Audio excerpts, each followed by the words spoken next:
الحمد لله وكفى وسلام على عباده الذين اصطفى خصوصا على محمد وعلى آله وأصحابه أولي الصدق والصفاء. أما بعد فقد قال الله تبارك وتعالى جل جلاله في القرآن المجيد والفرقان الحميد: أعوذ بالله من الشيطان الرجيم، بسم الله الرحمن الرحيم. قد جاءكم من الله نور وكتاب مبين صدق الله مولانا العظيم وبلغنا رسوله النبي الكريم ونحن على ذلك من الشاهدين والشاكرين والحمد لله رب العالمين. الصلاة والسلام على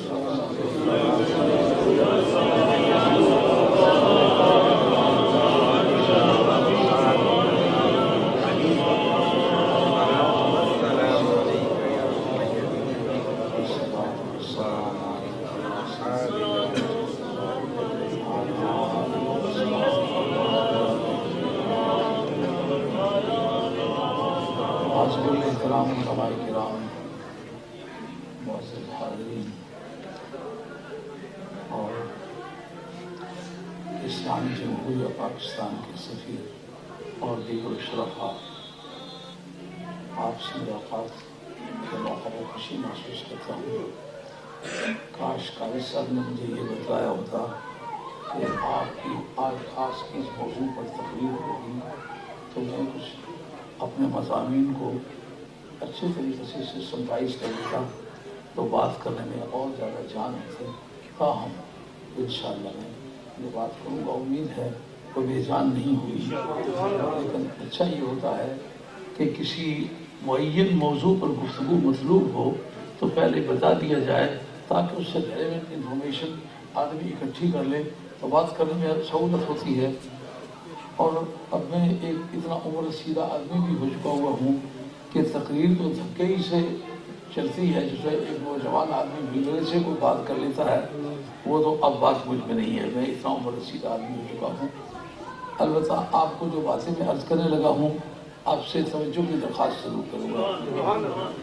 اس کے دو پہلو نکلتے ہیں نور کے۔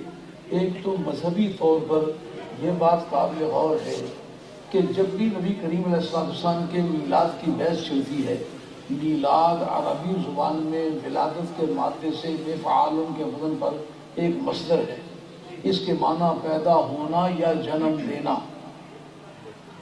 تو پیدائش کا موضوع چلے یا جنم دینے کی بحث چلے، اس میں نور کا قصہ چل جائے کوئی ریلیونٹ سی بات نہیں لگتی۔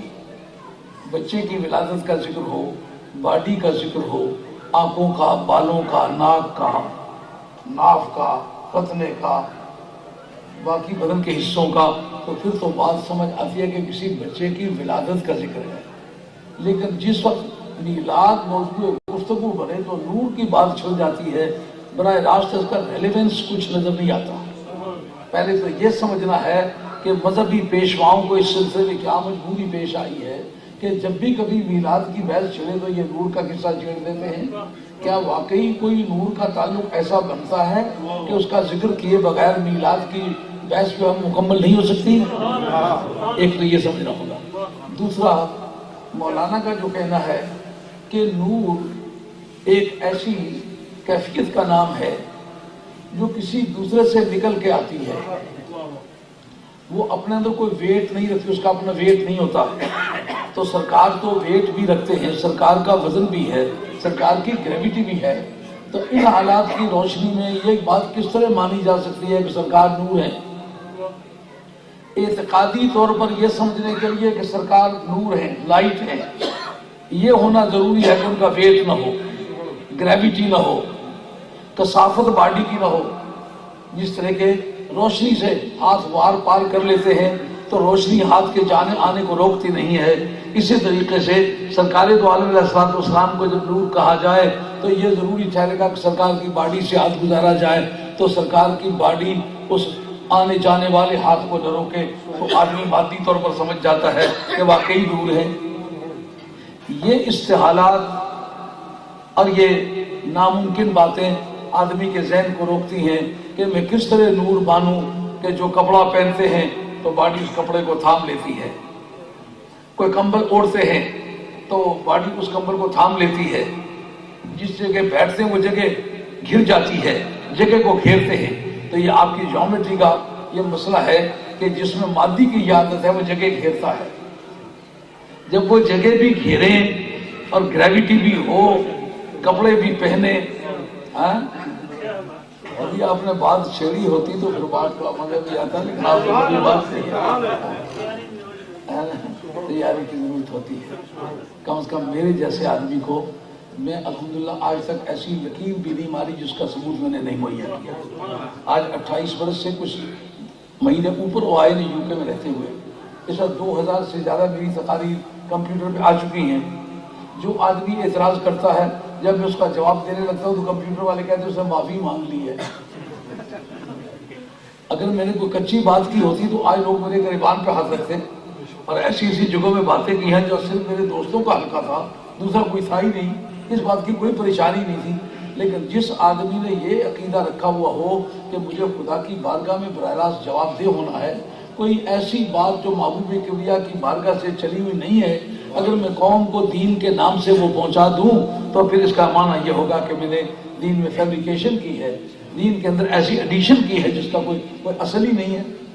پہلی بات یہ سمجھیں کہ کہا قد جاءکم من اللہ نور و کتاب مبین، یہ میں اس حصے پر گفتگو کرنے لگا ہوں جو مذہبی طور پر ثابت کیا جائے کہ میلاد شریف کے موقع پر نور کا چپٹر کیوں چھڑ جاتا ہے۔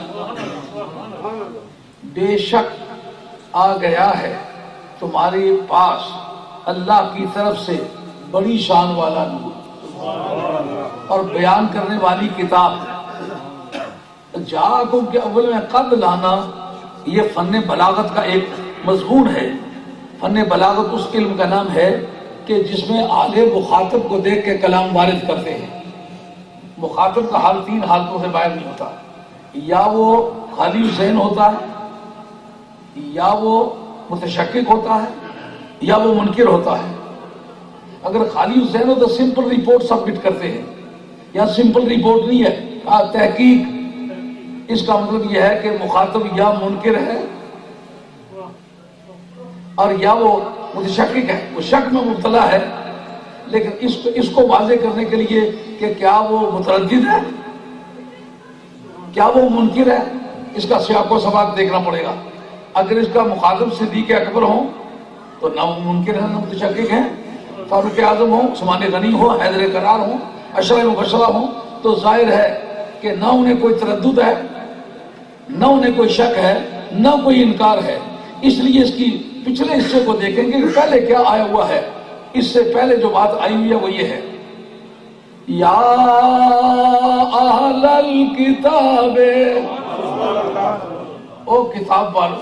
جیسا آج کی بولی میں ہائیلی کوالیفائڈ، اس وقت کی بول چال میں اعلیٰ تعلیم یافتگان کے لیے استعمال ہوتا ہے، کیونکہ کتاب صرف 2 قوموں کے پاس تھی، باقیوں کے پاس تو علم و فن کا کوئی ذریعہ نہیں تھا، نہ کوئی یونیورسٹی تھی، نہ کوئی کالج تھا، نہ کوئی مدرسہ تھا۔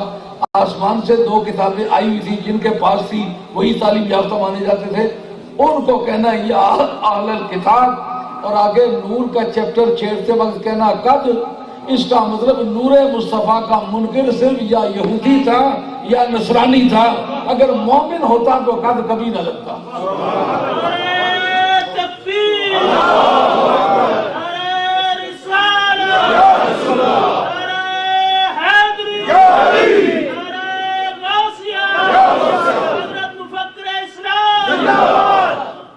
آپ لوگ سارے عمر گزری ہے اسی دشت کی سیاحی میں، اس پر آپ کو غور کرنا پڑے گا کہ کس سے استدلال کیا ہے شک پر، کا تاکید مستلزم ہے شک کو۔ یہ شک اقتضام نص سے ثابت ہے، شک نہ ہوتا تو قد کیوں آتا؟ قد جو آیا ہوا ہے معلوم ہوتا مخاطب کو شک ہے، اور مخاطب کون ہے؟ یا اہل الکتاب۔ اس سے یہ بات آسانی سے سمجھ میں آئی ہے کہ یہ شک سرکار کے نور ہونے کے بارے میں یا یہودی کو تھا، نصرانی کو تھا، کلمہ پڑھنے والے سے ہم پوچھنے کی پوزیشن میں ہے کہ نہیں کہ یار یہ ورثہ تو یہودیوں یا نصرانیوں کا ہے، تجھے کہاں سے ملا ہے؟ وراثت ملنے کے لیے تو یا ولادت چاہیے یا نکاح چاہیے، ان کے گھر پیدا ہوا ہے، ان کے ساتھ کوئی تمہارا نکاحی تعلق ہے؟ اس کے منکر تو یا یہودی ہے یا نصرانی کا انکار کی دلیل کا قد جو ہے وہ بتاتا ہے کہ نور مصطفیٰ کا منکر جو ہے کہ میں یہی نہیں مانتا کہ اس سے مراد سرکار ہے۔ میں نے کہا ہاں اس کو منوانے کا ہمارے مذکور ہے، توجہ طلب ہے بات۔ اب میں تو ایک بوڑھا آدمی ہوں، اب مجھے تو وہ ایسا بلبلہ میں نہیں دکھا سکوں گا کہ جس میں چلتے چلتے چھری کی طرح ایک بات آپ کو سنا کے نکل جاؤں۔ آپ کے ریسپانسو ایٹیٹیوڈ کا میں انتظار کروں گا کہ کیا میری بات آپ کے پلے پڑی ہے کہ نہیں پڑی۔ جب تک پہلی بات پلے نہیں پڑے گی میں آگے نہیں چلوں گا، مجھے کوئی جلدی نہیں ہے۔ مجھے 10 باتیں کرنی ہے، 20 کرنی ہے، جتنی بھی کرنی ہے وہ آپ کو سمجھا کے کرنی ہے۔ جس وقت وہ کہتا ہے کہ نور سے مراد حضور ہے ہی نہیں، تو تم نور سے مراد سرکار کس طرح دے رہے ہو؟ میں نے کہا میرے پاس گرہ ہے تجھے منوانے کا، اور وہ ایسا ہے کہ نہ اس کے لیے مومن ہونا شرط ہے، نہ کافر ہونا شرط ہے، عربی جاننا شرط ہے۔ کیا ہے؟ یا اہل الکتاب قد جاءکم، او کتاب والو تمہارے پاس آ گیا ہے کون؟ رسولنا، ہمارا رسول، درآ حال کے رسولنا، رسول مضاف ہے، نا کی طرف سے معرفہ ہو گیا، معرفے کے بعد جملہ یا شبہ جملہ آئے تو وہ حال ہوتا ہے۔ درآ حال کے وہ تمہیں بتاتا ہے، یبین لکم کثیرا مما کنتم تخفون من الکتاب، کتاب میں سے جو تم چھپاتے تھے وہ بہت سارا بتلاتا ہے۔ مخاطب کون ہے؟ یا یہود یا نصارہ۔ کتاب کون سی ہے؟ یا تورات یا انجیل۔ کیا وہ پرنٹنگ پریس میں لگی ہوئی ہے؟ پرنٹ ہو رہی ہے؟ نہیں، پرنٹنگ پریس کیکسٹن نے 17ویں صدی عیسوی میں ایجاد کیا ہے، اور پیپر انڈسٹری جو ہے عباسیہ کے دور حکومت میں 3 صدی اسلامی میں یہ پیپر انڈسٹری انسٹال ہوئی ہے۔ جب پیپر ابھی بنا ہی نہیں، کیکسٹن ابھی پیدا ہوا ہی نہیں، نہ پرنٹنگ پریس ایجاد ہوا ہے، نہ پیپر کی صنعت شروع ہوئی ہے، اس وقت کتاب کا کیا معنی ہے؟ ایک ہی کلمی نسخہ ہے جو کسی قوم کے پاس ہے۔ اور قرآن جب کہتا ہے کہ کنتم تخفون من الکتاب، معلومات چھپانا ان کا مضمون تھا۔ ہاں وہ کیا کرتے تھے؟ کتاب کو چھپاتے تھے۔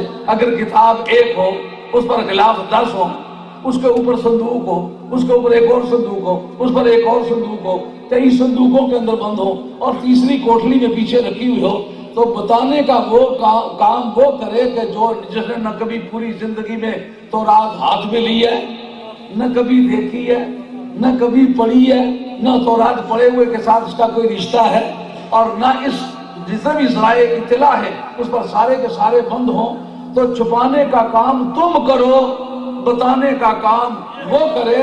بتاؤ غیب کس چیز کا نام ہے؟ علامہ بیضاوی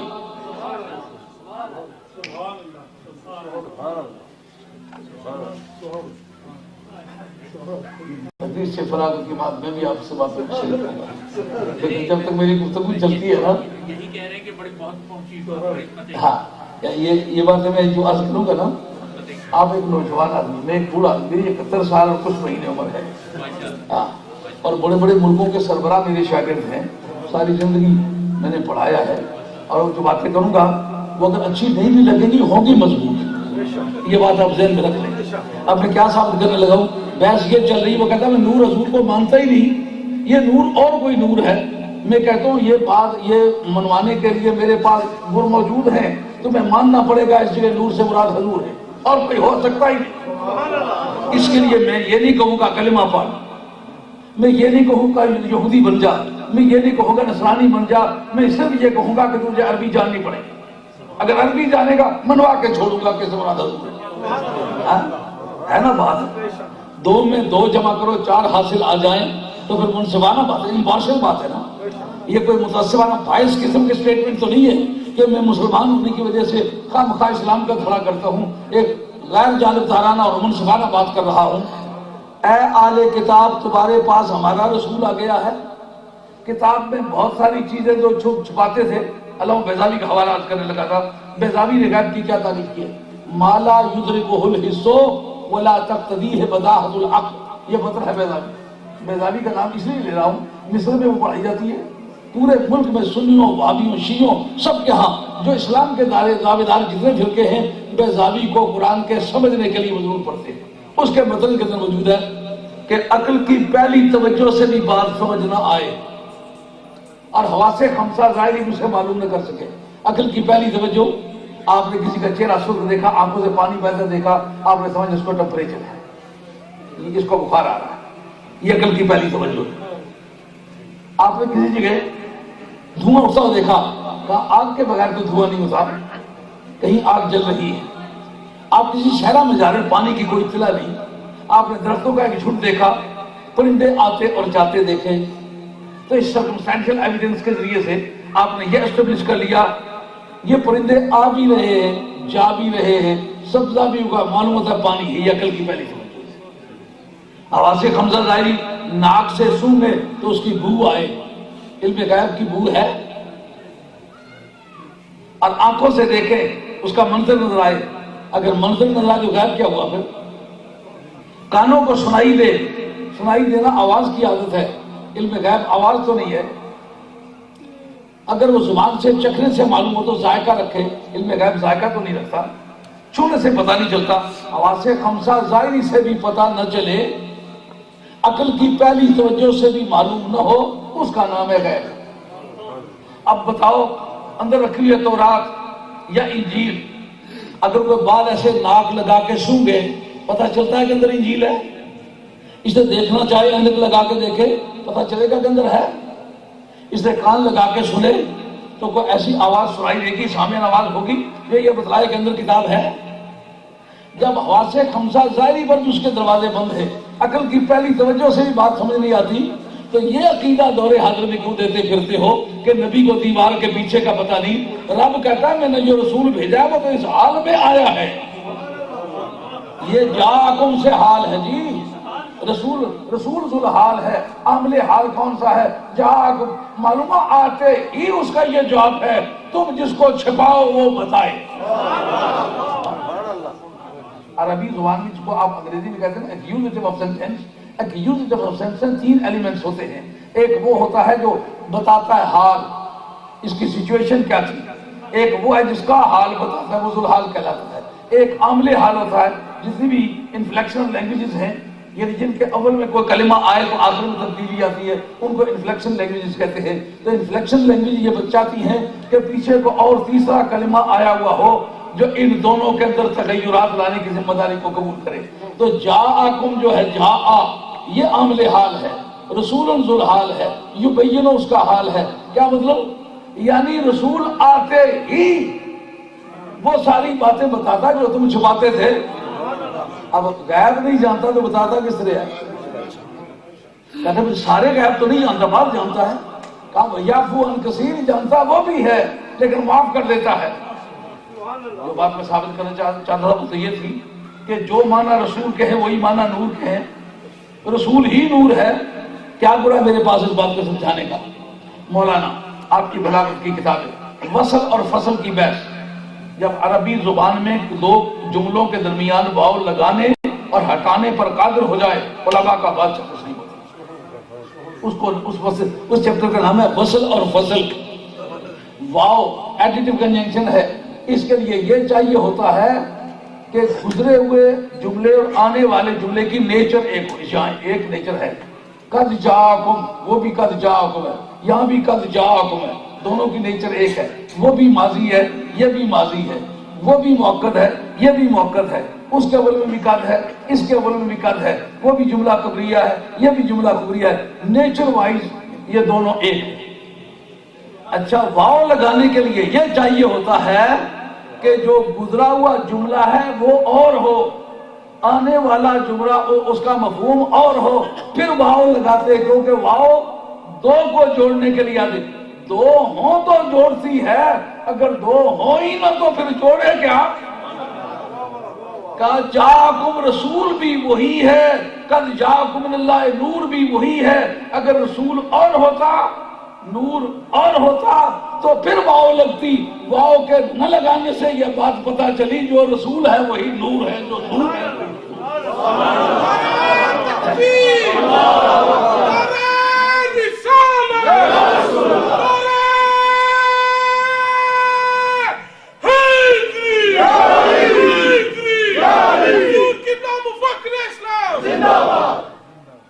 غالباً یہ بات تو سمجھ میں آ گئی ہوگی کہ نور کی بیعت چڑی کیوں، اور قد کے اشارے نے بتلایا کہ نور رسول کا منکر یا یہودی ہے یا نصرانی ہے، جو نور کے خلاف تقریر کرے آپ بڑے ادب کے ساتھ اس سے پوچھیں یہ ورثہ تو یہودیوں کا ہے آپ کو کیسے ملا ہے، یہ ورثہ تو نصرانیوں کا ہے آپ کس طرح وارث بن گئے۔ یہ بات تو یہاں آ کے ختم ہو گئی کہ قرآن نے کیا کہا ہے۔ اس جگہ آپ تفاسیر اٹھا کے دیکھیں، اگر کئی ہزار تفاسیر لکھی ہوئی ہے تو ممکن ہے 2 تفسیروں نے لکھا ہو کہ اس سے مراد قرآن ہے، ممکن ہے 2 نے لکھا ہو، میں اس میں نام نہیں لیتا کیونکہ میں نے اس کی فہرست تیار کی ہوئی ہے کہ پورے عالم اسلام اگر کئی ہزار کے مقابلے میں 2 آدمیوں کی شہادت ہو تو کسی عدالت میں پیش ہو جائے اس کی ویلیو کیا ہوگی۔ جو معتبرات ہیں ان میں سے ایک نے بھی نہیں لکھا کہ کوئی اور مراد ہے، انہوں نے سب نے کہا اس سے حضور مراد ہے۔ اس کے بعد یہ کہ جس وقت یہ بات ایک فن اور ضابطے سے ثابت ہو گئی تو پھر کسی کتاب کے حوالے کی ضرورت نہیں پڑتی، 2 میں 2 جمع کرو تو 4 حاصل آ جائے، کوئی پوچھے گا کس کتاب میں لکھا ہے، اس کا نام ہے فن۔ جب ٹیکنیکل سائنسز کسی بات کو ثابت کر دیں تو پھر کتاب کا نام نہیں لینا پڑتا، یہ 2 میں 2 جمع ہوئے حاصل 4، جو رسول ہے وہی نور ہے، جو نور ہے وہی رسول ہے۔ اس کے بعد پھر سب سے بڑی بات جو نبی پاک علیہ السلام کے اپنے الفاظ ہیں، مصنف عبدالرزاق کے اندر حضرت جابر بن عبداللہ انصاری رضی اللہ عنہ کی روایت ہے کہ انہوں نے پوچھا یا رسول اللہ سب سے پہلی کی چیز کون سی اللہ تعالیٰ نے پیدا کی ہے، تو سرکار فرمایا ان اللہ خلق نور نبی قبل الاشیاء، سب چیزوں سے پہلے اللہ تعالیٰ نے تیرے نبی کے نور کو پیدا کیا، اور آج سے 1400 برس پہلے یہ جو آپ کی چل رہی ہے فزکس کو یہ نالج آج سے 1400 برس پہلے نہیں تھا، یہ جو انکشاف ہوا ہے گلیلیو وغیرہ نے کیا ہے کہ کائنات کی ابتدا روشن ذرات سے ہوئی ہے، اس کی عمر ابھی 200 برس پوری نہیں ہوئی، 200 برس سے کم ہے، تو اگر یہ بات آپ کے فزسسٹ نے سائنٹسٹ نے آج سے 200 برس سے بھی کم عرصے پر کہی ہے کہ کائنات کی ابتدا روشن ذرات سے ہوئی ہے، تو مدینے والے نے اگر 1400 برس سے زیادہ پہلے کہہ دیا ہوا ہے کہ کائنات کی ابتدا میرے نور سے ہوئی ہے، تو پھر سچا کون ہوگا؟ ابتدا کس نے کی ہوگی؟ پہلی فرسٹ انفارمیشن کس کی ہوگی؟ وہ مدینے والی سرکار کی ہوگی۔ البتہ اس سے یہ بحث چھڑتی ہے کہ جناب نبی پاک علیہ الصلوۃ والسلام کہتے ہیں پھر تیرے نبی کے نور سے زمین بنائی، آسمان بنایا، فرشتے بنائے، یہ بنائے، وہ بنائے، تو اگر نور سے آگے وہ بنائے تو یہ سارے نور کیوں نہیں ہیں؟ یہ کس طرح سے سوال سمجھ میں آیا؟ جس طرح سے آپ باجرہ پیس کے اس کی روٹی بنائیں تو روٹی میں باجرہ ہوتا ہے نا، وہ کہتے ہیں جس سے سرکار نور ہے، سرکار سے بنائی گئی ہوئی کائنات کی سب کو نور ہونا چاہیے، لیکن اگر آپ کی سائنس سے آپ پوچھ کے یہ بتلا دے آکسیجن ہائیڈروجن یہ دونوں ایک گیس ہے جو جلتی ہے اور دوسری ہے جو جلنے میں مدد کرتی ہے، دونوں اکٹھی ہوں تو پانی بن جاتا ہے، نہ وہ جلتا ہے نہ جلنے دیتا ہے، اس کا مطلب یہ ہے کہ یہ ضروری نہیں کہ جس سے بنا ہو وہ ویسا ہی ہو، کبھی ایسا ہوتا ہے کہ وہ گیسیں ایسی ہیں کہ ایک جلتی ہے دوسرا جلنے میں مدد کرتی ہے، جب دونوں اکٹھی ہو جائیں تو نہ جلتی ہے نہ جلنے دیتی ہے۔ یہ الکائی اور سوڈیم اس کے ملنے سے نمک بنتا ہے.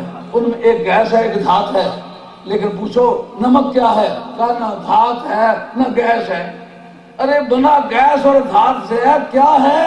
کہا نہ گیس ہے نہ دھات ہے. ایسا ممکن ہے نور سے بنے تو وہ نور نہ ہو. ظاہری شکل سے دیکھنے میں دھوکہ کھانا یہ بڑی غلط فہمی ہے, یہ فریب نگاہ ہے. آپ دیکھتے ہیں کہ مچھلیوں کی برادری میں ڈولفن ہے, لیکن سائنٹسٹ سے پوچھے یہ مچھلی ہے, وہ کہتے نہیں. تو کیوں؟ کہ یہ میمل ہے, یہ دودھ پلانے والا جانور ہے. شکل اس کی مچھلی والی ہے, دیکھنے میں مچھلی نظر آتی ہے, لیکن اندر سے دودھ پلانے والی ہے, بچے دیتی ہے, انڈے نہیں دیتی. سمجھو. اور جناب حیدر کرار شیر خدا رضی اللہ تعالیٰ عنہ کا ایک فارمولہ ہے کہ بتاؤ کون کون سے جانور انڈے دیتے ہیں, کون کون سے جانور بچے دیتے ہیں. آپ نے کہا جن جانوروں کے کان باہر ہیں وہ بچے دیتے ہیں, اور جن جانوروں کے کان اندر ہیں وہ انڈے دیتے ہیں. کیوں بھائی؟ علم کا بادشاہ ہے علی کے نہیں. انا مدینۃ العلم وعلی بابھا. خوشگپیاں آسان ہیں, علی کو مطالعہ کرنا آسان نہیں ہے. جب ڈالفن کو نے دیکھا باقی اس کے کان باہر ہے. جناب حیدر کرار کا جو فارمولہ ہے وہ اس میں بھی صحیح ہے. دیکھنے میں تو وہ مچھلی نظر آتی ہے, لیکن فی الواقعہ مچھلی ہے. تو مثلکم کا یہ معنی ہے, وہ مثل ہے مچھلی کی. یہ بات ہمیشہ یاد رکھیں. یہ بسا علم بیان, یہ علم الگ ایک علم ہے. کیا نام دیا ہے؟ علم بیان. یہ کی مانند, کی مثل, کے جیسا, گویا کے, کی مانند, یہ جس علم کے اندر یہ بحثیں آتی ہیں اس علم کا نام ہے علم بیان. اور مماثلت کے لیے یہ بات ہمیشہ آپ یاد رکھیں کہ جن دو کا ذاتی اتحاد تسلیم ہو جائے مماثلت منع ہو جائے. یہ بات میری طرف دیکھیں کہ دو بات ادھر ادھر ایک لمحہ پر بھی دیکھا تو گیا مضمون. اس لیے آہستہ آہستہ بیان کرتا ہوں کہ یہ کہتے کہ یہ ٹی وی پہ جائے گا, دنیا بھر کے دانشور سے دیکھیں گے. کیا کہہ رہا ہوں؟ علم بیان میں یہ بتایا گیا ہے کہ جن دو چیزوں میں اتحاد ذاتی لازم آتا ہے ان میں مماثلت منع ہو جاتی ہے. مثال کے طور پر یہ کہ واہ سبحان اللہ, یہ سر دو خان سر کی مانند ہے, وہ بھی سرو ہے یہ بھی سرو ہے. مانند کا کیا مانا؟ اور سبحان اللہ یہ چاند تو خاص چاند کی طرح ہے. جن کی ذات ایک تسلیم ہوئے ان میں مماثلت منع ہے. جب یہ کہا اس کا قد سرو کی مانند ہے, معلومہ قد کی حقیقت اور ہے, سرو کی حقیقت اور ہے. اگر سرو کی حقیقت اور قد کی حقیقت اور ایک ہوتی مماثلت منع ہو جاتی. اس کا چہرہ چاند کی طرح ہے, معلومہ چاند کی حقیقت اور ہے, چہرے کی حقیقت اور ہے. اگر چہرے اور چاند کی حقیقت ایک ہوتی مماثلت منع ہو جاتی, سملیرٹی منع ہو جاتی. اب جس نے یہ کہا ہے اس کا چہرہ چاند کی مانند ہے تو کیا بات سمجھ آئی ہے کہ چاند آنکھیں کھول کے سو جاؤ, ایک بہت اچھا طریقہ ہے. یہ دور حاضر کی ایجاد ہے. کافی سارے بزرگ دیکھیں سامنے بیٹھے ہوئے لیکن موجود نہیں ہے, آنکھیں کھلی ہوئی ہیں لیکن سو رہے ہیں. یہ ایک پتہ نہیں, یہ سائنس کی تو ایجاد میں تسلیم نہیں کر سکتا, مذہب کے اندر تو کوئی ایجاد کا سسٹم نہیں ہے. کتنی قیمتی بات کہہ رہا ہوں, یہ پوری زندگی کے دام مانگنے والی بات ہے. جب کہا اس کا چہرہ چاند کی مانند ہے, چہرے کی حقیقت اور ہے, چاند کی حقیقت اور ہے. اس کا قد سرو کی مانند ہے, اس کا معنی یہ ہے کہ سرو کی حقیقت اور ہے, قد کی حقیقت اور ہے. کہا میں تمہاری مانند ہوں, معلومہ حقیقت مصطفیٰ اور ہے, تمہاری حقیقت اور ہے. دونوں کی حقیقت ایک ہوتی مماثلت منع ہو جاتی ہے. بات سمجھ آگے یہ بات یہودیوں سے خاص طور پر خطاب کر کے نور کا چیپٹر چھیڑا تھی. یہ سورہ مائدہ, یہ سورہ مائدہ کی آیت نمبر 15 ہے. آپ سورہ مائدہ کی آیت نمبر 43 اور آیت نمبر 46 یہ دونوں نکالیں. ایک کے اندر آیا کہ ہم نے ان کو تورات دی اور فیہا ہدن و نور, اس کے اندر ہدایت بھی ہے اور نور بھی ہے. اور جو آیت نمبر 46 ہے اس کے اندر کہا عیسیٰ علیہ السلام کو ہم نے انجیل دی, فیہ ہدن و نور, اس کے اندر ہدایت بھی ہے اور نور بھی ہے. کون کون سی کتابوں کا نام دیا ہے؟